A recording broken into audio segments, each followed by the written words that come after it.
Hello, this is Rob Burney, and my guests on My Planet Rocks tonight are two musicians who met when they were young in South Wales. They formed a band. They released their first album in '92, and now nearly 20 years on, they're about to bring out a career-spanning singles collection and host a massive Christmas knees-up at the O2 in London as well. From the Manic Street Preachers, welcome to Planet Rock, James Dean Bradfield and Nicky Wire.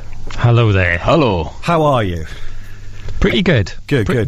Let's just get this out the road right at the start, because people like me always ask people like you questions like this. But you've got, as soon as a band brings out a compilation, a collection, people always think, oh, it's the end of the band. No, it's definitely not the end of the band. It's the end of a certain kind of phase.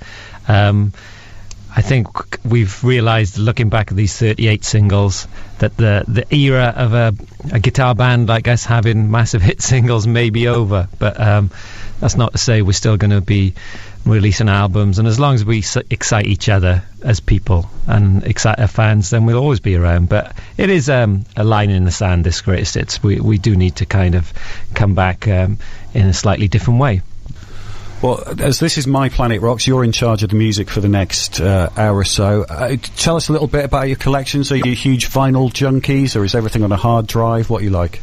Pretty much every sphere. You know, I've still got a big vinyl collection. Unfortunately, I had to sell a lot of it.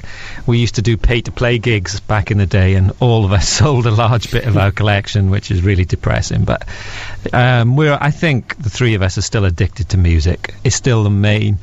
It's our way of just emotion, really, of good feelings, of sad feelings, of expressing our own feelings, and it's still an absolutely massive part of our life. And as teenagers, did you spend time kind of rifling through the record shops looking for that rare mint condition Japanese import and things like that? I think that was. Yes, I think Nick used to look for a lot of Live from the Budokan kind of albums, definitely. There was some mythical Rush things, because I was a huge fan of Rush, and my brother was a massive Rush fan. There was apparently this cover of Permanent Waves that it's either the newspaper is blank or the newspaper has writing, and I can't remember which, but you'd spend hours trying to find this thing, which probably didn't exist anyway. It's something that doesn't really happen with downloads and things, isn't it? No, it doesn't. Well, you're in charge of the music, so let's take a song. What should we have? Well, I'll start. I think it's the first 7-inch I ever bought from Martin Luther Records in Blackwood, which is a brilliant record shop. And it was... Ozzy had left Black Sabbath and Ronnie James Dio joined, and they released Neon Nights, and I still have this 7-inch. And I think it's one of the few circumstances when a band is as good, if not slightly better, for a short period than when their great singer left. And I think Neon Nights is just so powerful and angry. I still play it today. It's an amazing record. All right, let's have a listen. This is Neon Nights, Black Sabbath. This is Planet Rock. This is My Planet Rocks. That was our first selection from our guests, James Dean Bradfield and Nicky Wire from the Manics. Good to hear Ronnie James Dio, who of course is no longer with us, but what a voice. Amazing voice. I loved him in Rainbow. I thought he did a really good job in Sabbath, I gotta be honest with you. Heaven and Hell, I think, is just a brilliant album. Really brilliant album. Obviously love Ozzy as well, but I was a real metalhead growing up. James and Sean were much more kind of tasteful in their music at this point, but I was obsessing over UFO and Whitesnake and Sabbath. Did you have a thing for the kind of wizards and that kind of thing? A little bit, but like I said, I was a Rush obsessive as well, and I think Neil Peart at that time was developing into a really brilliant lyricist. So, especially around the time of Moving Pictures, it was really interesting listening to Neil's words, actually. A lot of musicians can pinpoint a kind of pivotal moment, whether it was seeing the Beatles on Ed Sullivan or the first gig that they went to, and there was a kind of moment that sparked it for them and thought, right, that's what I'm going to try and do for a living. Is that the case with yourselves? I think for us, there was a 10-year anniversary of punk on the TV.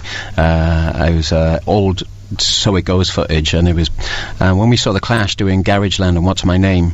I think that was a massive moment for us. We just realised that there was something to aim for, that we could be political and we could be kind of glamorous and a bit ramshackle, and it gave us something to aim for, and that was kind of our Rubicon, our point of no return kind of thing.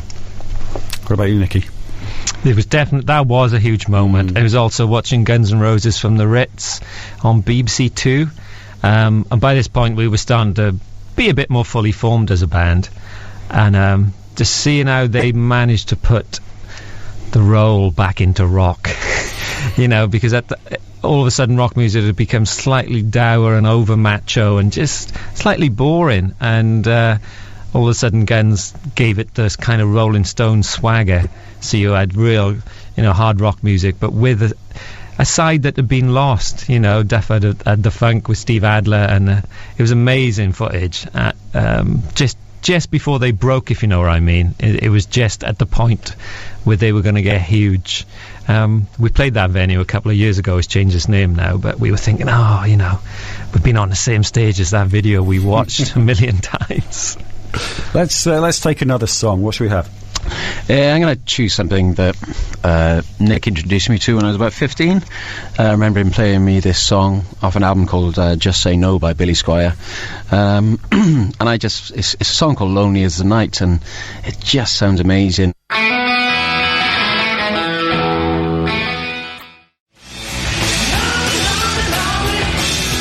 That was Billy Squier, as chosen by James Dean Bradfield, one of my guests tonight on My Planet Rock. Alice Cooper does our evening show. He'll be very pleased you played some Billy Squier. He's a huge fan. Yeah, no, I do listen to Alice now and again. He's and I loved Alice Cooper as well. We used to do a mean cover version of Under My Wheels when we were growing up. What about, actually, I was going to ask, when you were first, because I know you kind of started off as the guitarist, Nicky, before switching to bass. When you were both first learning to play guitar, what were the albums, what were the riffs that you kind of had on repeat in your bedrooms as you were trying to get these riffs learned? Well, I remember being devastated because I played guitar before James, and I wasn't very good, but I was, I remember kind of showing him a D chord and stuff, and literally it was just one of those moments. Within 2 weeks he was listening to the whole of Exile on Main Street and virtually copying it all. And that's why I went to the bass. I just thought I'd still been stuck on a D chord, for about 3 years, trying to play Fly By Night by Rush. It's an A. Oh yeah. There you go, that's the reason. Rush is a bit of a tricky thing to start with, though, isn't it? You're right there. Yeah. It's not Smoke on the Water or something, is it? I struggle with a lot of Rush. How about yourself, James? What kind of stuff were you playing? Was it the Stones? Was it all that sort of thing? I think early on, a lot of the riffs I was trying to copy was Stuart Adamson. Okay. A lot of Skid stuff before he kind of formed Big Country.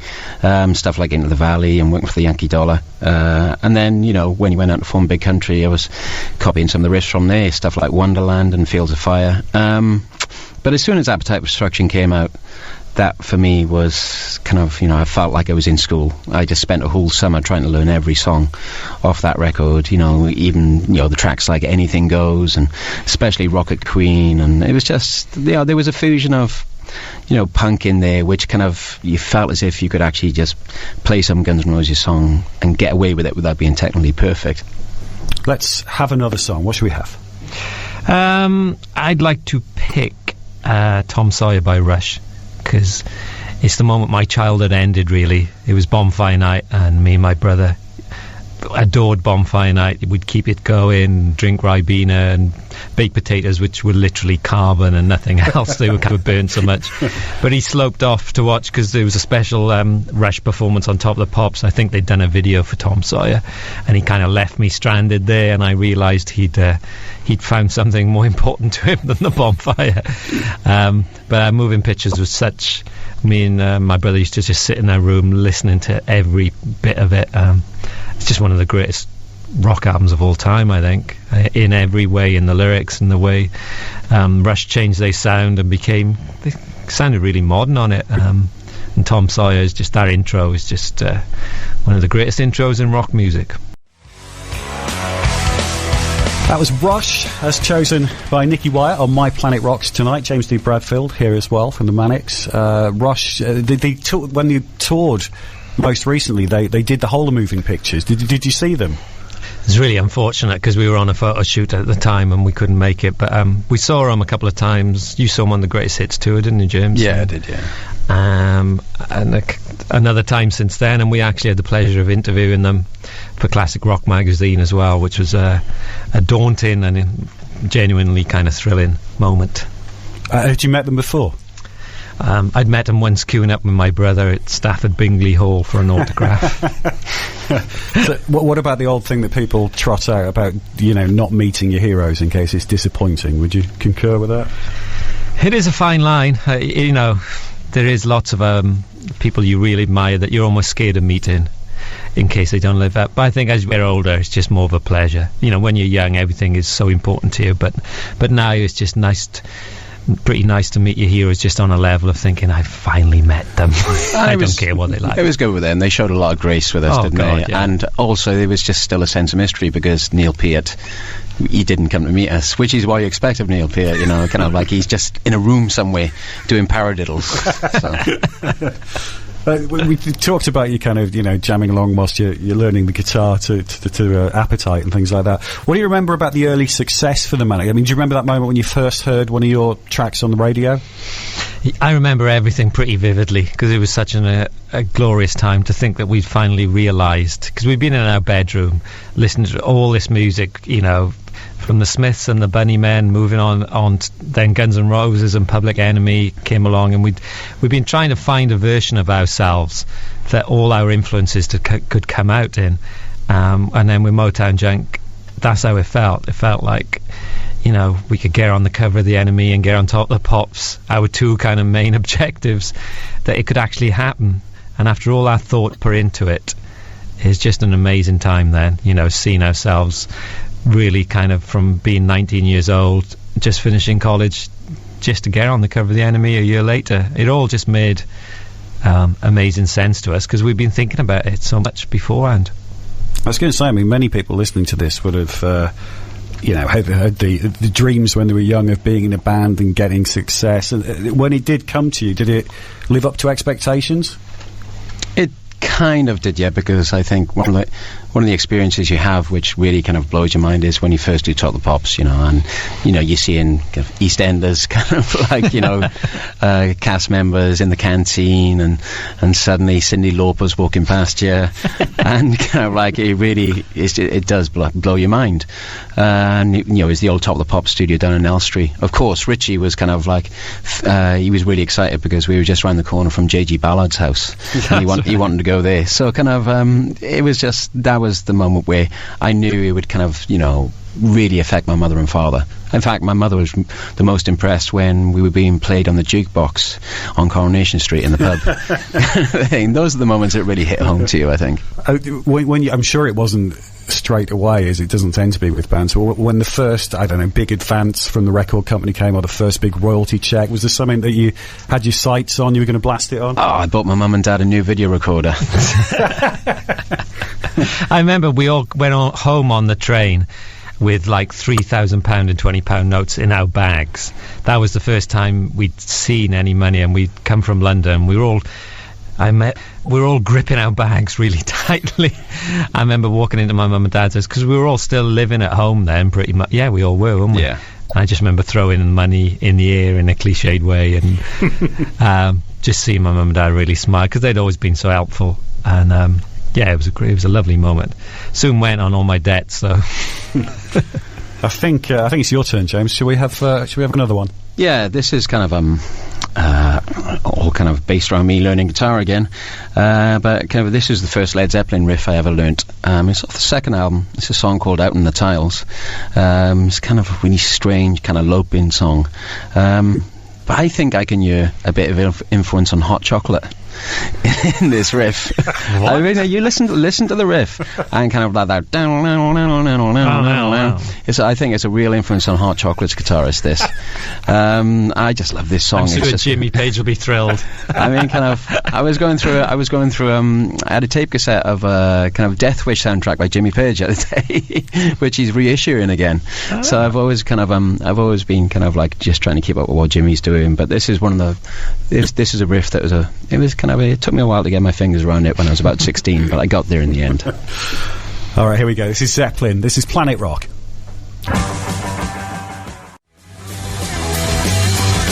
There you go, that's the band that Hot Chocolate could have been. Led Zeppelin here at Planet Rock. You mentioned Richey briefly a couple of minutes ago, and of course, as most people know, your bandmate and your mate, Richey Edwards, disappeared in the mid-90s, and he wasn't seen again. It wouldn't have been top of your mind at the time, but how long was it before you had the conversation about what would happen with the band? It was just a moment of a period of nothingness. I don't think we sort of delved deeply in, because we knew we were in really depressing and dangerous water. So we didn't really talk about the band at all. It was just because your friend had disappeared, really, and someone close to you. So we didn't really see it in band terms, and time just drifted on, really. And then I just sent some words up to James, which became Design for Life, and that was the song.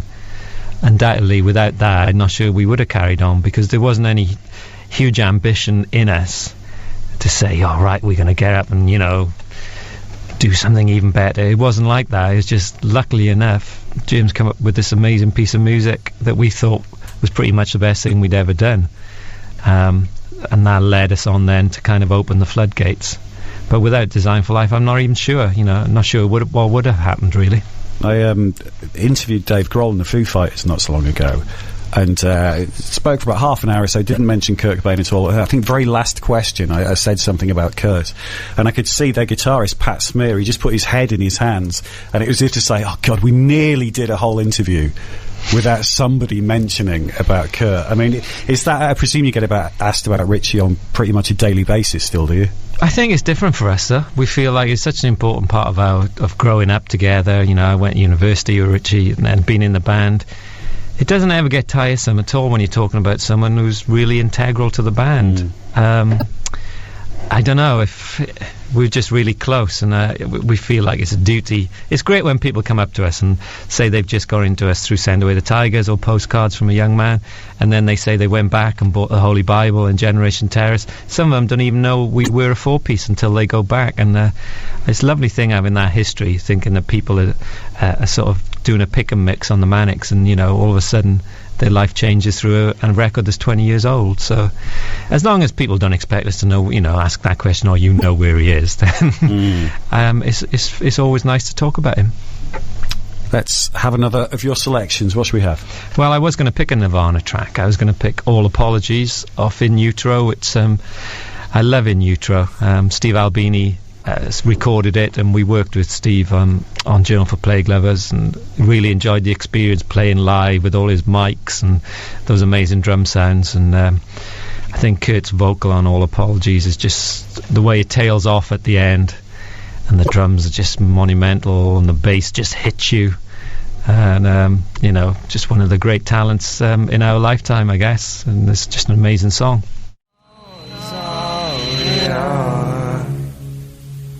That was Nirvana on My Planet Rocks. I suppose, like, we were talking about Appetite, like when Nevermind came out, that was another one. Everything changed again after that, didn't it? It's one of those albums. Yeah, I mean, kind of, we were recording Generation Terrorists when kind of Smells Like Teen Spirit was just breaking over ground, and it did make us feel as if we even more out of step than we actually were, because there's an undeniable kind of like shininess to something like Motorcycle Emptiness, and I just remember myself, Sean, Wire and Richey, suddenly it came on MTV in the kitchen in the studio, and we were like, what new fresh hell is this? Kind of like, we are completely out of step, not with Britain but the rest of the world now. So it was just like a punch to the solar plexus. He just knew that it was just going to be vital all around the world. Have you ever kind of felt at any point in your career that you were kind of I don't know how to phrase it really, you're saying you felt a bit out of step with Nirvana? Was there ever a time where you felt in step? Yeah. Were you ever in step? I think towards the end of Britpop with Design for Life. Yeah. It's not so much we were lumped in, but guitar music was really prevalent and really exciting, and sort of Oasis and Blur had been. We were never part of it, but if you know what I mean, we were lumped in with it in terms of a generic kind of feeling that we were just a guitar band, a rock band. But That's the only time we've come close. I think it's what sustained us. Being on our own has always made us be much more aware of our own failings and our own strengths. I think if you get caught up, it dates you so quickly if you're part of a movement. And we've managed, probably one of the reasons why we're still here, and all our contemporaries have split up and reformed at least once or twice. We've not mentioned Sean yet. If Sean, your drummer, was here, what kind of stuff would he be picking out to play? Your guess is as good as mine. He's a drummer. Who knows?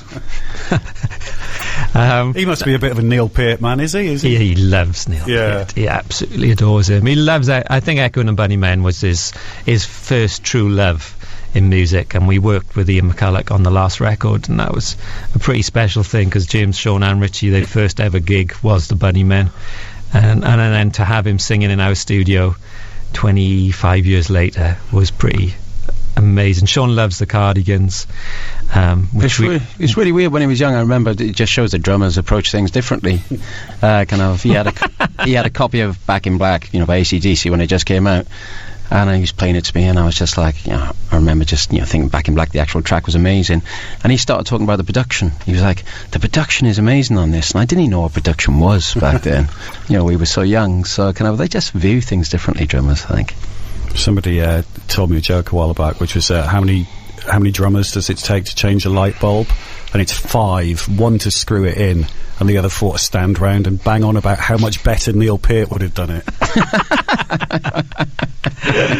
That's the best drummer joke I've heard, because at least it kind of gives a proper insight into the kind of infinitesimal madness of drummers. Let's take another song. What should we have? Is it your turn or mine, James? I can't remember. For insight into the kind of infinitesimal madness of drummers. Let's take another song. What should we have? Is it your turn or mine, James? I can't remember. It's yours. I think it's James. Yeah. It's mine. Yeah. I'm going to pick a track by Therapy. I just think Therapy had a couple of similarities with us, or even Andy Kane's did, because you could sense that he came up from a kind of mixed up background aesthetically. They've done covers of Judas Priest and Joy Division, and we've got a wide breadth of kind of like stylistic covers that we've done in our time. And we toured with Therapy in France, and when they were gigantic out there, and I remember when Troublegum came out, I thought it was the perfect synthesis of just like metal, punk and pop, which kind of we'd been chasing that a tiny bit. And I remember when Screamager, the single, came out, I just remember thinking, God, I wish I'd come up with that. And I just kind of, Andy Kane's from Therapy is probably one of the only friends I've made who's another musician outside of the band, and I'm still in touch with him, and I absolutely think Troublegum, the album, is just a work of art. And I just go for this song, Die Laughing, because I don't really know many other bands that have made records like this, really. Listening to My Planet Rocks is Therapy.